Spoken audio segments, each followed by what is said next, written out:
안녕하세요. 사랑하는 나그네 교회 여러분, 그리고 하나님의 말씀을 기쁨으로 같이 읽어가는 그리스도 안의 형제 자매된 교회 여러분, 오늘 우리가 함께 읽을 주의 말씀은 여호수아서 8장입니다. 우린 7장에서 아간을 처벌한 내용을 봤죠.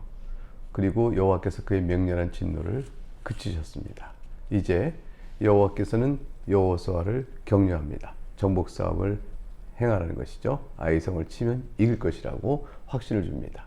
1절, 여호와께서 여호수아에게 이르시되 두려워하지 말라, 놀라지 말라. 군사를 다 거느리고 일어나 아이로 올라가라. 보라, 내가 아이 왕과 그의 백성과 그의 성읍과 그의 땅을 다 네 손에 넘겨주었으니. 하나님께서 얼마나 자상하게 말씀하실지 몰라요. 두려워하지 말고 놀라지 말라라고 말씀하시죠. 격려의 말씀이죠. 그리고 아이 왕과 그의 백성과 그 땅을 다 네 손에 넘겨줬다 하고 확신을 줍니다. 거기서 넘어서서 이제 하나님께서는 반드시 어떻게 승리를 할 것인가에 대한 승리 방법을 위한 공격 전술도 알려주시고요. 그리고 이겼을 때 전리품 처리까지 알려줍니다. 그러니까 승리가 확정된 것이죠. 전리품 처리까지 나왔으니까 하나님께서 하신 말씀입니다. 그러므로 승리가 확실히 담대히 이루어집니다. 예컨대 2절이죠.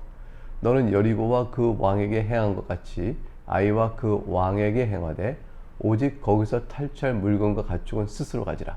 너는 아이 성지에 복병을 둘지니라. 자, 전술은 무엇입니까? 공략 전술은 복병을 아이성 뒤편에 숨겨두는 것입니다.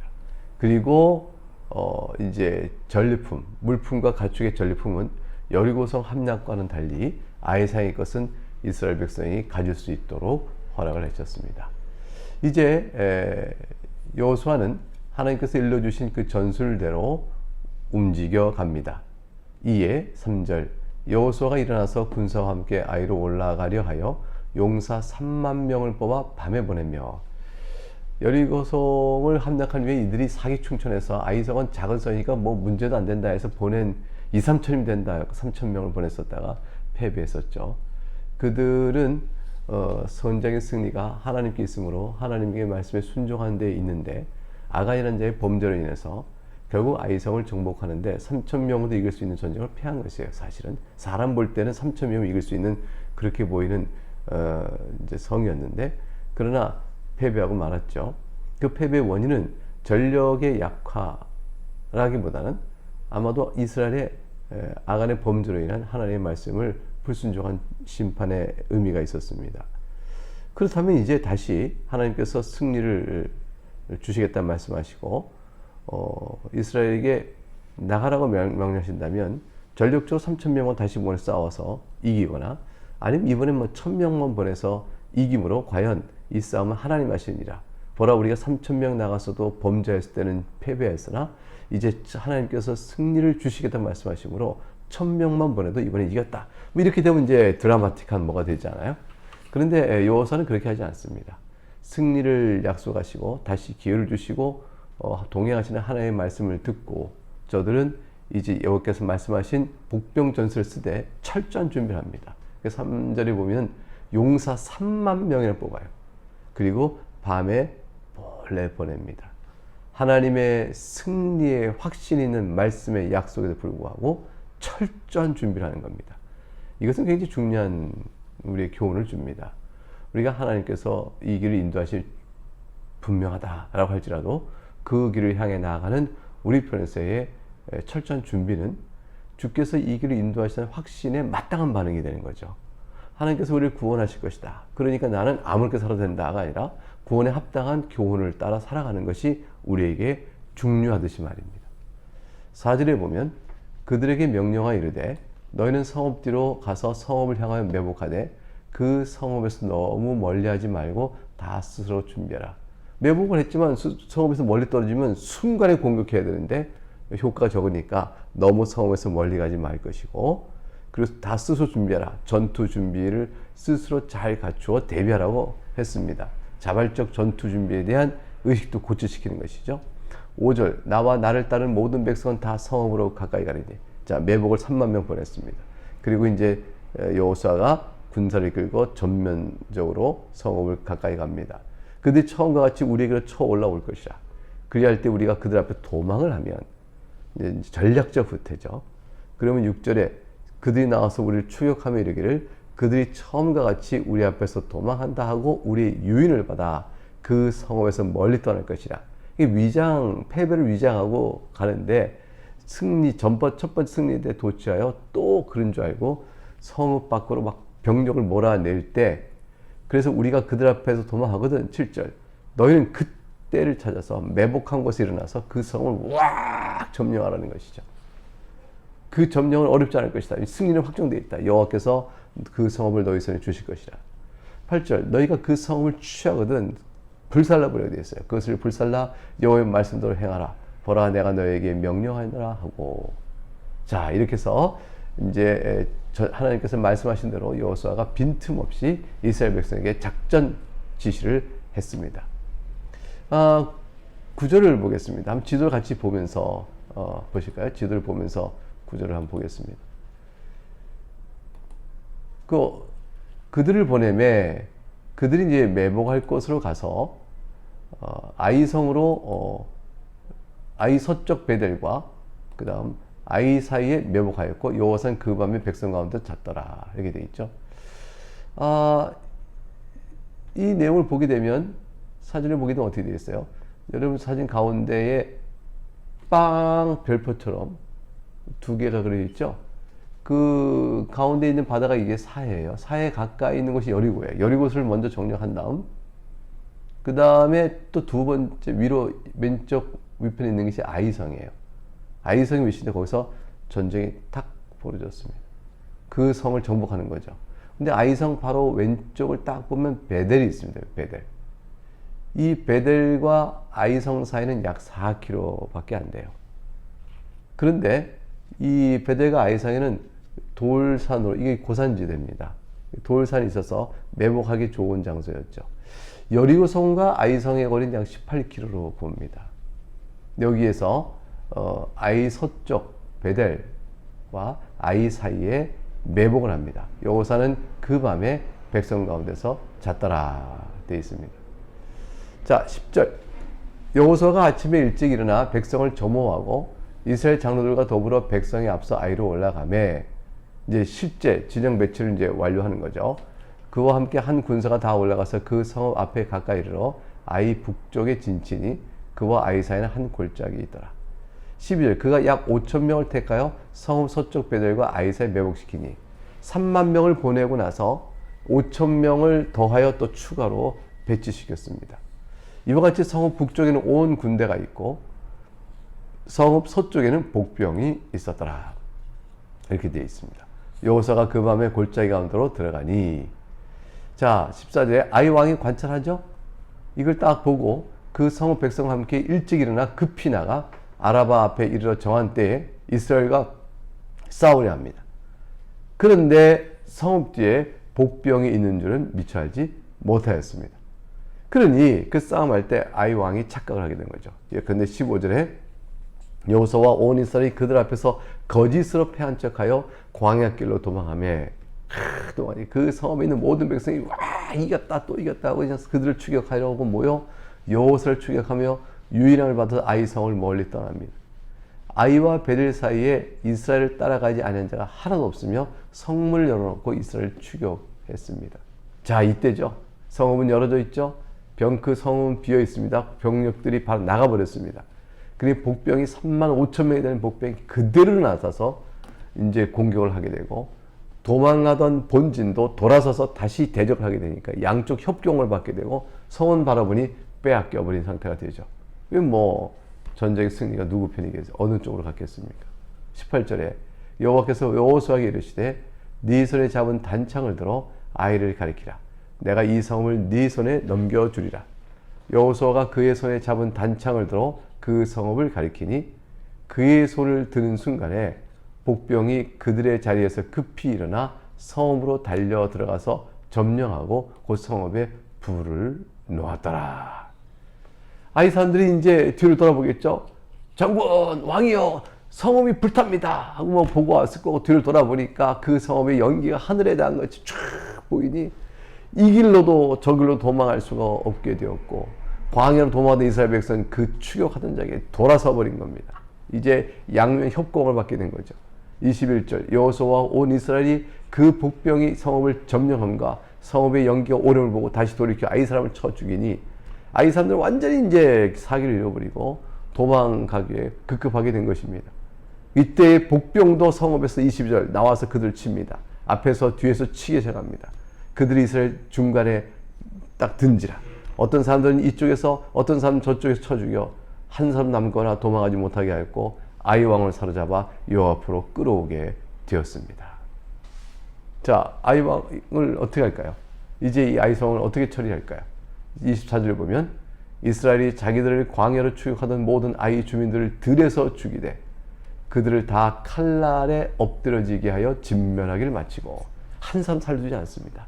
이제 모든 사람을 다 죽이고 온 이스라엘이 아이로 돌아와서 칼날로 성에 남아있는 사람도 죽입니다. 그리고 25절 그날에 엎드러진 아이 사람들은 남녀가 모두 12,000명이라 되어 있습니다. 이 12,000명의 아이성 사람들에 의해서 3,000명은 충분합니다 하고 1차적 전쟁을 걸었을 때 패배해버린 것이죠. 싸워볼 힘도 못 갖고 져버린 것이죠. 이번엔 철저한 준비를 하여 이스라엘 백성이 쫙 공격을 했고 하나님께 주신 승리로 이겼습니다. 26절 아이 주민들을 진멸하여 바치기까지 여호수아가 단창을 잡아 든 손을 거두지 아니하였고 오직 그 성읍의 가축과 노력한 것은 자 여호와께서 여호수아에게 명령하신 대로 이스라엘이 탈취하였더라. 그래서 이것은 탈취하여 이스라엘 스스로 취할 수 있도록 하나님 해주셨으므로 그리하였습니다. 28절에 여호수아가 아이를 불살라 그것을 영원한 무더기를 만들었더니 오늘까지 황폐하였으며 29절 그가 또 아이 왕을 저녁 때까지 나무에 달았다가 해질 때에 명령하여 그의 시체를 나무에서 내려 그 성문 어귀에 던지고 그 위에 돌로 큰 무더기를 쌓았더니 그것이 오늘까지 있더라. 아이성을 큰 돌무더기를 쌓아서 보면서 멸망한 아이성 하나님의 도우심을 이긴 승리를 기억하겠죠. 네, 이렇게 해서 여리고성과 아이성을 정복한 이후에 이제 거점을 마련한 이스라엘은 하나님께서 가나안 땅에 너희가 들어가거든 요단을 이제 신명기 27장 4절 5절에 하나님께서 이렇게 말씀을 주셨어요. 너희가 요단을 건너가거든 내가 오늘 너에게 명령한 이 돌들을 에발산에 세우고 그 위에 석회를 바를 것이며 또 거기서 네 하나님 여호와를 위하여 제단 곧 돌단을 쌓을 때 그것의 쇠 연장을 대지 말지니라. 이렇게 주신 명령을 이제 여리고성과 아이성을 정복한 이스라엘은 거점을 마련했으므로 하나님의 명령에 따라서 이제 제사를 드리고자 합니다. 제단을 만들고 제사를 드리고자 하죠. 그게 30절이에요. 그래서 그때 여호수아가 이스라엘의 하나님 여호와를 위하여 에발산에 한 제단을 쌓았으니. 자, 아까 봤던 아이성과 벳에 나온 그림을 다시 볼까요? 그리심산과 에발산이 어딘지 볼 수 있겠어요? 여러분, 아이성이 이게 싸움 전투 모양, 불꽃 모양으로 된 그 부분에서 위로 바로 올라가면 첫 번째 세모가 나오죠. 그게 그리심산입니다. 그 조금 더 올라가면 또 세모가 있죠. 위에 에발산이에요. 그리심과 에발산이 이렇게 그려져 있죠. 이것을 사진 또 다른 사진 볼까요? 이거 보게 되면 옆에 찍은 것인데 왼쪽은 그리심산, 오른쪽은 에발산입니다. 왼쪽은 남쪽이고 에발산 쪽은 북쪽이에요. 그래서 아까 봤던 지도도 마찬가지죠. 지도 보게 되면 남쪽에 그리심산, 오른쪽에 북쪽에 에발산이 있음을 바로 알 수 있죠. 예, 이렇게 해서 가운데 지역이 이제 세겜 땅 지역입니다. 그래서 그리심산과 에발산이 있다. 에발산은 아이성 여기 이제 북쪽으로 다시 지도 보게 되면 북쪽으로 약 30km 정도 떨어진 곳에 있다고 봅니다. 북쪽에 약 30km 떨어진 곳에 있고요. 남쪽에 이제 그리심산이 있고 어떤 분에 의하면 그리심산이 남쪽에 있는데 남쪽에서 비치는 해가 그리심산에 의해서 그늘이 져서 에발산은 그늘이 늘 져 있다라고 얘기해요. 그런 이유로 에발산은 저주와 곤고, 그늘이 항상 덮여 있는 저주와 곤고의 상징했다 하는데 해가 높이 뜨면 뭐 그리심산이 아무리 높아도 에발산을 다 그림 덮을 만큼 높지 않으니까 에발산에도 이제 햇빛이 비치겠죠. 그런데 이제 그 일정한 각도에서는 그리심산의 그늘이 쭉 에발산을 덮어버리긴 할 것입니다. 어쨌건 하나님께서는 그리심산은 축복을 상징하는 산이고 에발산은 저주와 곤고를 상징하는 산으로 삼고 말씀하십니다.